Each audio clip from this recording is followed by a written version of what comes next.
మీరు ఇందాక ఎంపీ సీట్ల కాడ అన్నారు కదా, అది మాట్లాడదాం. ఎంపీ సీట్ల విషయం కానీ ఇంకా అసలు సబ్జెక్ట్ కాదు. ఈ ఎంపీ సీట్ల అక్కడ నుంచి వద్దాం. ఎంపీ సీట్లు నిరుద్యోగులు ఎంపీ సీట్లు అనే విషయంలో ఏం జరిగింది అనేది ఓకే చలో. ఎంపీ సీట్స్ ఇది ఆల్రెడీ అందరికీ తెరిచిన పుస్తకం అండి. మీకు నేను ఒక లాజిక్ కాదు, నాకు తెలిసిన ఒక విషయం చెప్తా. వీళ్ళు బీజేపీ వాళ్ళు మోడీ ఇక్కడ ఒక టీం పెట్టుకున్నారు. హైటెక్ సిటీలో ఒక 300 మందితో ఒక టీం పెట్టారు. ఆ టీం తోటి మొత్తం తెలంగాణ వ్యాప్తంగా, అంటే వాళ్ళు ఇక్కడ ఈసారికే వాళ్ళు గవర్నమెంట్ ఫామ్ చేయాలని ఒకటి ఉండింది. అయితే ఇక్కడ టీం పెట్టిన తర్వాత ఆ టీం ఏమిచ్చిందంటే ఒక 35 స్థానాలు, మీరు గట్టిగా ప్రభావితం చూపే స్థానాలు ఎన్ని ఉన్నాయంటే ఒక 15 స్థానాలు మాత్రమే. అప్పుడు ఏమైందంటే మేము గెలవలేం కదా, బీజేపీ గెలవలేదు. ఇక్కడ ఏం చేయాలా, చాలామందికి రావచ్చు, బద్ధశత్రువైన బీజేపీ కాంగ్రెస్ పార్టీతో ఎందుకు జత కడుతుందని. రాష్ట్రానికి వచ్చేసరికి ఈక్వేషన్ ఏంటంటే కేసీఆర్ జాతీయ రాజకీయాలు అంటున్నాడు, ఆడ రాహుల్ గాంధీ చూస్తే ఎన్నేళ్ళున్నా చిన్నపిల్లగాడు ఆయన కింద. మరి ఈయనేమో ఈడంగా అటు పోయి వాళ్ళకు హెల్ప్ అంటున్నాడు, ఇటు పోయి వీళ్ళకి హెల్ప్ అంటున్నాడు, మరి ఈయన పెరుగుతున్నాడు కదా. మరి తుంచాలంటే దట్టు మూడోసారి అధికారంలోకి వస్తే ఆ ఇమేజ్ వేరేగా ఉంటుంది. సో మనం ఏం చేయాలి, అప్పుడు మనం రాలేనప్పుడు మన శత్రువైనా పర్వాలేదు, ఇక్కడ అసలు కొట్టాలి అంటే అందువల్ల 8 సీట్లు బీజేపీకి వచ్చినాయి అనేది ఇది చాలామందికి ఇప్పుడిప్పుడే మెల్లగా నాంతుంది నోర్లలో. ఎందుకు జరిగింది, లేకపోతే ఇక్కడ తెలంగాణ రాష్ట్రంలో బీజేపీకి 8 సీట్లు వచ్చినాయి అంటే ఎందుకు వచ్చిందని తెలంగాణ బిడ్డలు అనుకుంటున్నారు. ఇప్పుడు మేమేమో ఉద్యమకారులం, మాకు ఈ కుట్రలు కుతంత్రాలు అర్థం కావు, అది తెలియదు. మాకు పోరాడము, త్యాగం చేయడము, జైల్లోకి వెళ్ళడము అది తెలుసు. కానీ ఇప్పుడున్న రాజకీయ పరిస్థితుల్లో చూస్తే నెంబర్ గేమ్లో మనకి ఎక్కడ బీజం పడ్డదంటే దుబ్బాక ఎలక్షన్ నుంచి అనాలిసిస్ చేయాలి. దుబ్బాక ఎలక్షన్లో రఘునందన్ రావు గెలవడం అసలు ఎవరు అనుకోలేదు రఘునందన్ రావు గెలుస్తారని. రఘునందన్ రావు గారు గెలవడము అక్కడ దుమ్ము రేగింది ఫస్ట్. తర్వాత జిహెచ్ఎంసీ ఎలక్షన్స్లో బీజేపీకి 48 సీట్లు ఎట్లా వచ్చినాయి, దాని వెనకాల కూడా తెలంగాణ పౌర సమాజం పనిచేసింది. కేసీఆర్ మనకు కలవట్లేదు వినట్లేదు అని చెప్పి అక్కడ స్టార్ట్ అయ్యి హుజురాబాద్లో ఈటల రాజేందర్, కేసీఆర్ వర్సెస్ ఈటల రాజేందర్ జరిగిన పోరాటంలో ఈటల రాజేందర్ తన సొంత బలంతో గెలవలే, తెలంగాణ ఉద్యమకారులు పౌర సమాజం అంతా కేసీఆర్కి ఒక దెబ్బ తగలాలనే దాంతో తగిలింది. ఈ 3 ఎలక్షన్ల తర్వాత తెలంగాణలో ఇక బీజేపీ మనకు ఆల్టర్నేటివ్ అనేది ఒక వాతావరణం ఏర్పడ్డది. ఏర్పడ్డ టైంలో 3 పరిణామాలు జరిగినాయి. ఒకటి మునుగోడులో బీజేపీ ఓడిపోవడము, కర్ణాటకలో కాంగ్రెస్ గెలవడము, బండి సంజయ్ గారిని తీసేయడము, కవిత గారిని అరెస్ట్ చేయకపోవడం. ఈ 4 పరిణామాలు ముఖ్యంగా మొత్తం సమాజం అంతా ఏమైందంటే బండి సంజయ్ అనేటప్పుడు అగ్రెసివ్గా వెళ్తున్నాడు, బీసీ వాదము, స్ట్రీట్ ఫైట్ చేస్తున్నాడు. కేసీఆర్ ఫామ్ హౌస్ నుంచి పొద్దున్న లేస్తే కేసీఆర్ వర్సెస్ బండి సంజయ్ జరుగుతుంది అనుకున్న టైంలో బండి సంజయ్ ఒక కార్పొరేటర్ లెవెల్ వ్యక్తి, ఒక ఎమ్మెల్యే ఓడిపోయి ఒక ఎంపీ నుంచి అదృష్టవశాత్తు ఎంపీ అధ్యక్షుడు అయ్యేసరికి ఒక నెరేటివ్ బిల్డ్ అయింది. అటువంటి సమయంలో బీజేపీ బండి సంజయ్ పరిగెడుతున్న బండి సంజయ్ కాలంలో కట్టబెట్టింది. బండి సంజయ్ అడ్డం పడ్డాడు. కేజ్రీవాల్ లిక్కర్ స్కామ్ అని అరవింద్ వీళ్ళు బీజేపీ ఎంపీలు, ఢిల్లీలో ఎంపీలు రోజు పొద్దున్న లేస్తే రేపు అరెస్ట్ అవుతుంది, ఎల్లుండి అరెస్ట్ అవుతుంది అంటే కవిత అరెస్ట్ కాలేదు. ప్రజలకు ఏమైపోయిందంటే దాల్మే కుచ్ కాలా హే, బీజేపీ బీఆర్ఎస్ ఒకటే కాబట్టి పనిచేస్తున్న బండి సంజయ్ని బడకేసి బాధిర్రు, కవితను అరెస్ట్ చేయట్లేదని చెప్పి మళ్ళా తెలంగాణ ప్రజలు పౌర సమాజం అంతా ఎట్లయినా కేసీఆర్కి ఒక దెబ్బ.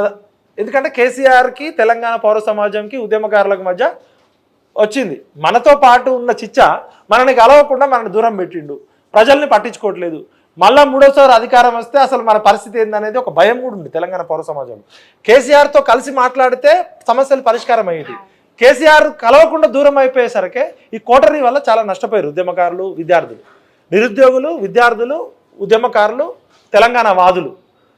అప్పుడు ఏమైందంటే బండి సంజయ్ తగ్గిపోవడము, రేవంత్ రెడ్డి వాక్చాతుర్యము, నువ్వెంత అంటే నేనెంత అనడము, ఆయన కౌంటర్లు వేయడము రావడము.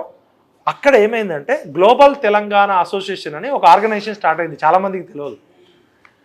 రేవంత్ రెడ్డిని ఎట్టి పరిస్థితుల్లో ముఖ్యమంత్రిగా చేయాల్సిన అవసరము కోస్తాంధ్ర కమ్మలు, TV channel owners, Chandrababu Naidu coterie, second Revanth రెడ్డికి పెట్టుబడి పెట్టిన వాళ్ళు, వీళ్ళంతా కలిసి ఎట్టి పరిస్థితుల్లో ఈసారి రేవంత్ రెడ్డి కేసీఆర్ని దింపాలి.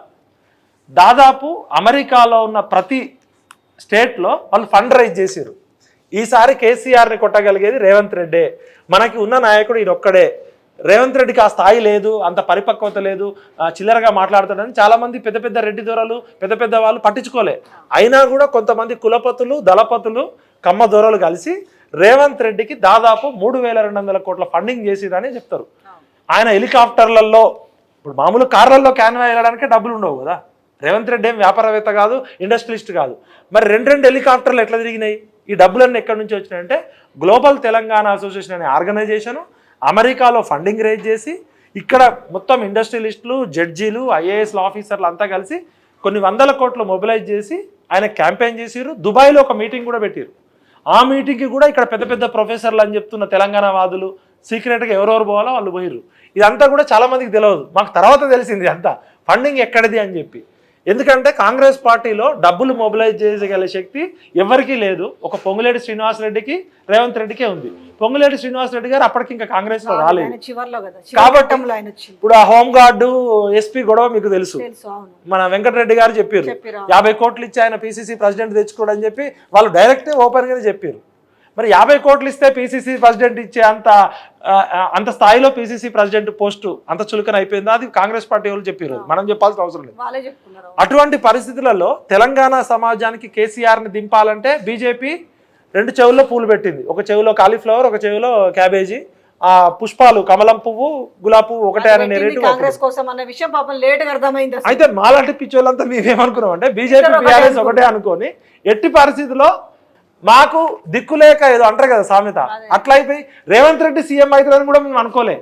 రేవంత్ రెడ్డి గురించి అసలు ఆలోచించలే. అది మా తెలంగాణ ఉద్యమకారు. ఎందుకంటే తెలంగాణ ఎజెండా నుంచి పక్కకు పోయిండు. కానీ మీరు అనుకున్నారు కదా, మీరు ఒక ప్రమాదాన్ని గుర్తించలేదు. అసలు బండి సంజయ్ని ఎందుకు పక్కన పెట్టిరు కదా, కారణము వాళ్ళ ఎజెండా ఏముందని మీరు గుర్తు చేయలేదు. మాకు తెలియదు అది బండి సంజయ్. రెండోది ఒకటి, ఇలా తెలంగాణ ఉనికికే ప్రమాదం వచ్చే పరిస్థితి తెచ్చుకున్నామని మీకు అనిపిస్తలే? అందుకనే కదా మేము గత 6 నెలల నుంచి మేము అందరికన్నా ముందు మేమే కదా గొంతెత్తింది. ఇప్పుడు మంచోడో చెడ్డోడో మన ఇంటోడు అయితేనేమో ఓకే, ఇలా ఏమైంది చెప్పు?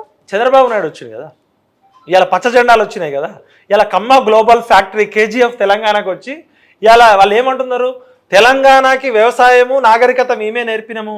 అంతకుముందు తెలంగాణలో ఎవడు వ్యవసాయం చేయలే. బతకడానికి వచ్చినోడు తెలంగాణ ప్రాంతానికి బతకడానికి వచ్చిన కమ్మవారు ఇప్పుడు అమ్మవారు అయినరు. మొన్నటిదాకా విజయవాడలో పైన అమ్మవారు, కింద కమ్మవారు ఉండే. మనం ఏ కులానికి వ్యతిరేకం కాదు. నాకు కూడా చాలామంది మా రిలేటివ్స్లో లవ్ మ్యారేజ్ చేసుకున్న వాళ్ళు ఉన్నారు. మా ఫ్రెండ్స్ చిన్నప్పటి నుంచి ఖమ్మం జిల్లాలో ఉన్నాం. బట్ ఈ ఇండస్ట్రియలిస్టులు ఎవరైతే కొంతమంది కుట్రదారులు ఉన్నారో వాళ్ళు ఒక గుర్రం మీద పెట్టుబడి పెట్టారు. ఆ గుర్రం ఇప్పుడు ఎగురుతుంది. ఆ గుర్రం మీద తుపాకీ పెట్టి ఇప్పుడు రాజ్య విస్తరణకు వస్తున్నారు. ఇవాళ మొన్న వాళ్ళు కమ్మ గ్లోబల్ ఫ్యాక్టరీ పెట్టింది, వాళ్ళు చంద్రబాబు నాయుడు వచ్చి పెట్టింది 2 రాష్ట్రాల ముఖ్యమంత్రుల మీటింగ్ కాదనుకుంటున్నాం. ఎందుకంటే ఒక రాష్ట్రానికి ఇంకో రాష్ట్ర ముఖ్యమంత్రి రావచ్చు, 29 రాష్ట్రాల ముఖ్యమంత్రులు హైదరాబాద్కి రావచ్చు, ముఖ్యమంత్రులతో మాట్లాడవచ్చు. కాన్స్టిట్యూషన్ ప్రకారం India is union of states, federal state. ఇరుగు పొరుగు రాష్ట్రాల్లో నదీ జలాల ఇష్యూస్ ఉంటాయి, కరెంట్ ఇష్యూస్ ఉంటాయి, సరిహద్దు ఇష్యూస్ ఉంటాయి. రావాలి, చర్చించుకోవాలి, పెద్దన్న దగ్గరికి పోయి ముఖ్యమంత్రి ప్రధానమంత్రి దగ్గరికి. కానీ చంద్రబాబు నాయుడు గారు రాక ఎంట్రీ ఎట్లా ఉంది ఇక్కడ? ఎందుకు అంతమంది, అన్ని వేల మంది, అన్ని లక్షల మందితో ఇక్కడ ఒక ఊరేగింపు చేయాల్సిన పరిస్థితి ఏర్పడ్డది? కర్ణాటక ముఖ్యమంత్రి వస్తాడు, ఒరిస్సా ముఖ్యమంత్రి వస్తాడు, నాగాలాండ్ ముఖ్యమంత్రి వస్తాడు, చాలా మంది ముఖ్యమంత్రులు గతంలో కూడా వచ్చారు. గతంలో కూడా జగన్ గారు వచ్చారు.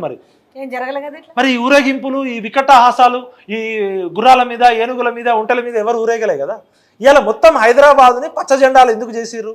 అందుకనే మాకు ప్రమాదం. ఎందుకంటే చంద్రబాబు నాయుడు అంటే మామని చంపిన నమ్మక ద్రోహి, మామని చంపిన వెన్నుపోటోడు.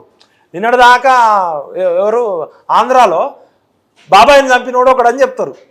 అక్కడ బాబాయిని చంపుతారు, బాబాయిని వెన్నుపోటు పొడుస్తారు. మామని చంపుతారు, మామని వెన్నుపోటు పొడుస్తారు. తెలంగాణకు ఆ కల్చర్ లేదు.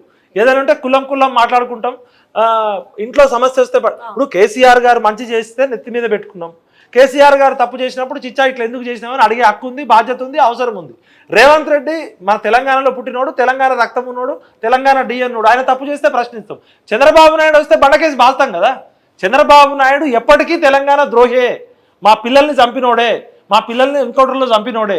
మరి ఇలా ఆ చంద్రబాబు నాయుడుతో కూర్చొని మా రేవంత్ అన్న ఏం మాట్లాడిండు, ఏం ఎజెండా ఉంది, ఇవాళ మీరు ప్రజలారా గమనించండి ఒకటి, ఒక రాష్ట్ర ముఖ్యమంత్రి ఇంకో రాష్ట్ర ముఖ్యమంత్రికి ఆయన అవసరం కోసం వచ్చినప్పుడు చంద్రబాబు నాయుడు గారు ఒక లెటర్ పంపిస్తారు ఆంధ్రప్రదేశ్ ప్రభుత్వం నుంచి, నేను పలానా తేదీన పలానా సమయానికి వస్తున్నా, నువ్వు అందుబాటులో ఉండు అని చెప్తాడు.